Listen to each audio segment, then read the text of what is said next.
د مرګ قطعې د لومړي ځل لپاره چیرته ولې او څنګه عملیات ترسره کړل؟ سلامونه درنو لیدونکو، دا ویډیو تر اخره وګورئ چې خبر شئ.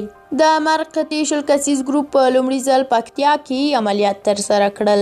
د ځانګړو عملیاتو قل اردو د مرګ قطعې د لومړي ځل لپاره وړمه شپه د پکتیا ولایت ډنډ پټان ولسوالۍ په مربوطاتو کې د طالبانو په یو ستر مرکز یرغلیز عملیات ترسره کړل. امنیتي معلومات ښیي چې دغه عملیات د پکتیا په ډنډ پټان ولسوالۍ کې د مرګ قطعې لخوا ترسره شوي دي، چې له امله یې طالبانو ته درانه مالي او ځاني زیانونه اوښتي دي.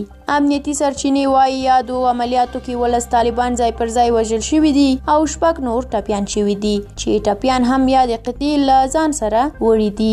د سرچینې په خبره د عملیاتو کې همداراز د طالبانو زیات شمیر پوځي مراکز، ټریننګ سنټرونه او ترڅنګ یې سپکې او درنې وسلې هم له منځه وړل شوي دي.